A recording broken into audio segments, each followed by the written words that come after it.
उसका नाम पुकारा, उसका ध्यान वापस खींच लिया। उसने नियम समझाना शुरू किया जो उसे एस्टेट पहुंचने से पहले मानने होंगे, जिसमें कुछ बातें शामिल थी जिनसे उसे हर कीमत पर बचना होगा। अनीशा ने सहमत होते हुए सर हिलाया। एक गहरी सांस लेकर ड्यूक ने उसे पहला और सबसे ज़रूरी नियम बताया। उसे अपना नाम, जो वो अब तक रखती आई थी, छोड़ना होगा। पहले की बातचीत को जारी रखते हुए उसने उसे बताया कि उसका नाम अब अनीशा नहीं है। वो उसे हैरानी से देखती है और वो उसे बताते हैं कि अब वो अनेट गॉब्री कहलाएगी। जब वो अपनी मंजिल पर पहुंचते हैं और गाड़ी से बाहर निकलते हैं तो वो उसे बताते हैं कि ये अब उसका नया घर होगा, ऑब्री मैनर, शहर का विशाल मैनर।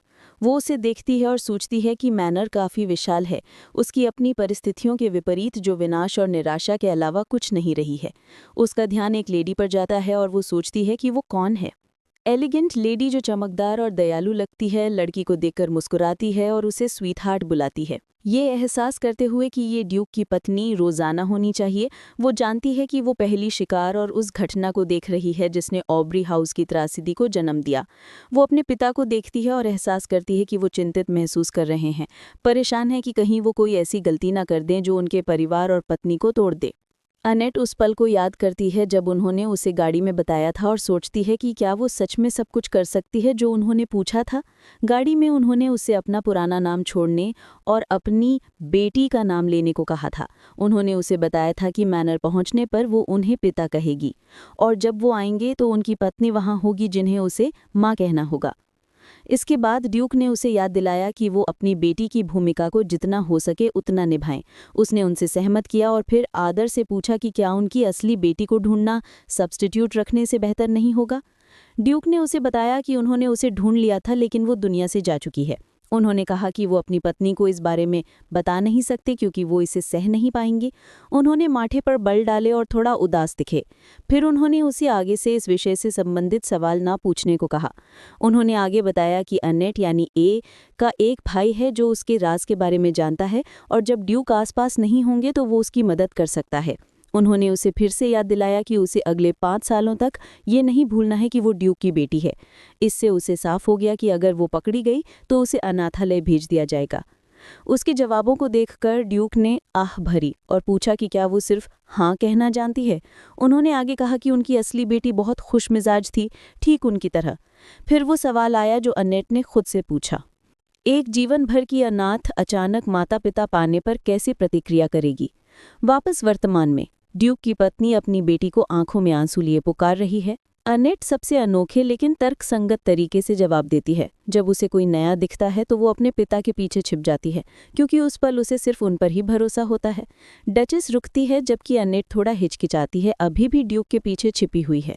ड्यूक भी उसके तरीके से हैरान लगते हैं। धीरे से अनेट ने डचेस को सवालिया लहजे में माँ बुलाया। आंखों में आंसू लिए हैरान ड्यूक को देखते हुए वो सोचती है कि उन्होंने कभी नहीं सोचा होगा कि बच्चा उनकी उम्मीदों से बेहतर प्रदर्शन कर सकता है। वो डिटेलिंग को ठीक करती है। एक बेटी जिसे अभी अभी अपने माता पिता मिले हैं वो सिर्फ खुश नहीं होगी, वो अस्वीकार यानी रिजेक्शन से भी डरी होगी। जबकि डचेस माँ बुलाए जाने पर खुश होती है, अनेट तार जोड़ना जारी रखती है। उसके नए आसपास के माहौल की अनजान शान डरावनी होगी जिससे एक बच्चा डर जाएगा और वो उस व्यक्ति से चिपक जाएगा जिसे वो जानता है। उसके मामले में ये ड्यूक है। वो ड्यूक के कपड़ों से चिपकती है, सोचती है कि उसने इस हद तक नाटक करने की योजना नहीं बनाई थी। कांपते हाथों से डचेस अपनी बेटी की तरफ हाथ बढ़ाती है, उसे बताती है कि वो सच में उसकी माँ है। बच्चे से अस्वीकार यानी रिजेक्शन के डर से वो माफ़ी मांगती है, कहती है कि उन्हें इतना समय लगा और इसकी गलती थी। वो पूछती है कि क्या वो उसे एक बार गले लगा सकती है। अनेट अपना चेहरा ऊपर उठाती है, आंखें आंसू से भरी हुई, और तेज गति से अपनी माँ को पुकारती है और उन्हें गले लगाने जाती है, जबकि डचेस भी आंसुओं के साथ उसके पास पहुंचती है अपनी खोई हुई बेटी को देखते हुए। अनेट गले लगते हुए सोचती है कि उनका आलिंगन बहुत गर्म है, लेकिन उसका दिल इसकी वजह से दर्द में क्यों है।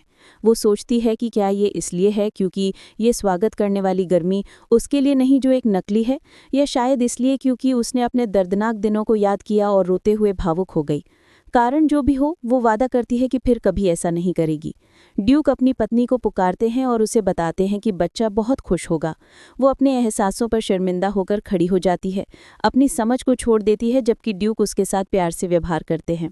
वो उसे बताते हैं कि वो उसे कमरे तक छोड़ देंगे ताकि वो आराम कर सके क्योंकि वो बीमार है।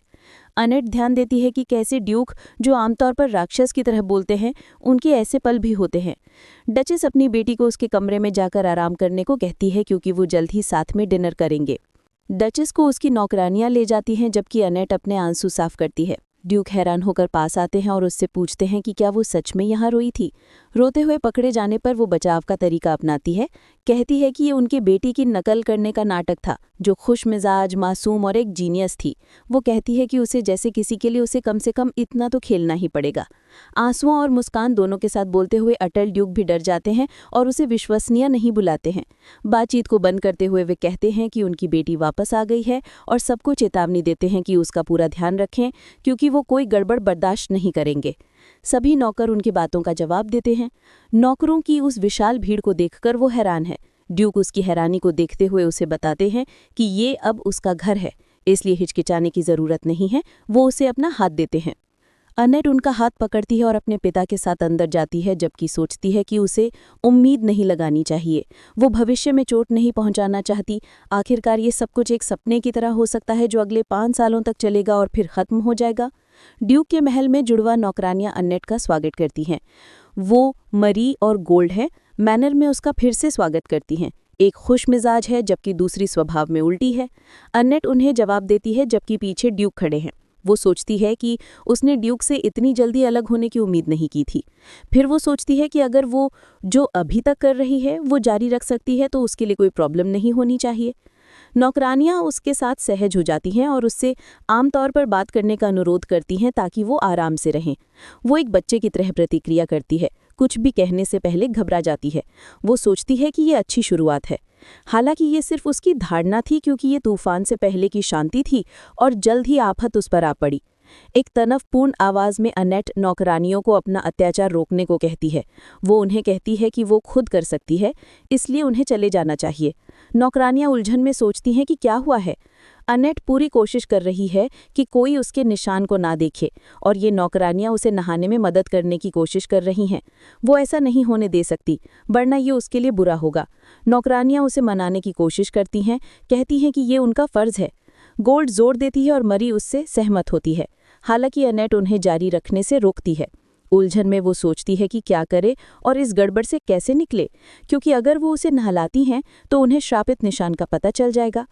अंत में अनेट अपना अंतिम हथियार इस्तेमाल करती है, रिवर्स हर कर्स टेक्निक, इन्फिनिट क्यूटनेस। वो नौकरानियों को कहती है कि वो बहुत शर्मिंदा है, ये इतने मासूम चेहरे के साथ कहती है। दोनों नौकरानियां तुरंत मोह जाती हैं। फिर वो पूछती हैं कि क्या वो कम से कम नहाने का पानी तैयार कर सकती हैं और बाहर इंतजार कर सकती हैं। जैसे ही नौकरानियां नहाने की तैयारी के लिए दौड़ती हैं, वो उन्हें कहती हैं कि वो अपने कपड़े भी खुद ही बदलेंगी। अनेट नहीं चाहती कि ड्यूक को उसके गुदगुदी पर बने गुप्त निशान के बारे में पता चले। चांसेस हैं कि अगर ऐसा हुआ तो वो उसे तुरंत निकाल सकते हैं। ये उसका अंत होगा।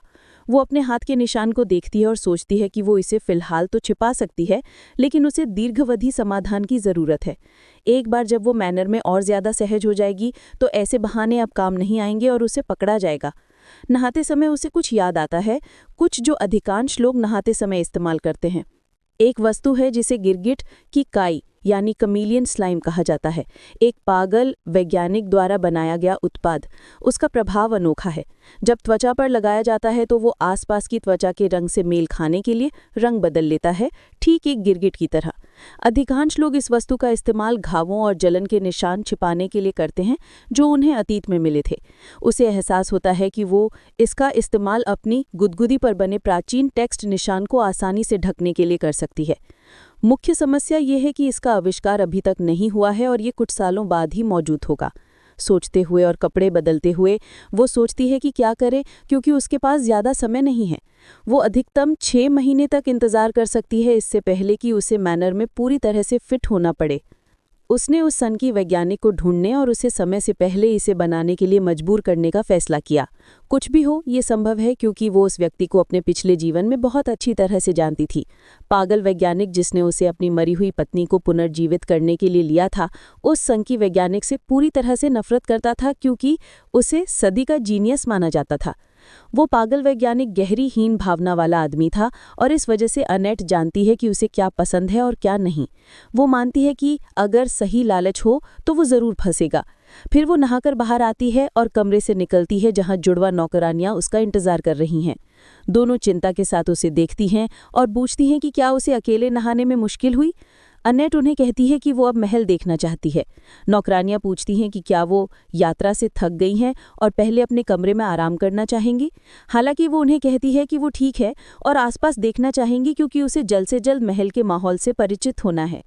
उसने महल का टूर शुरू किया जो उसने जितना सोचा था उससे कहीं ज़्यादा बड़ा था। टूर में ही पूरा दिन लग गया और अब डिनर का समय नज़दीक था। थक कर वो बैठ गई। एक छोटी सी नींद लेने की सोच रही थी लेकिन उसे सूचित किया गया कि डिनर का समय हो चुका है। हैरान होकर कि यहाँ समय कितनी तेज़ी से उड़ता है, उसे एहसास हुआ कि अगर उसने अकेले टूर किया होता तो उसमें 2 दिन लग जाते। अब डिनर टेबल पर परिवार साथ में खाना खा रहा था। जबकि वो अपना भोजन जारी रखते हैं, माँ अपनी बेटी को पुकारती है और पूछती है कि क्या खाना उसके स्वाद का है।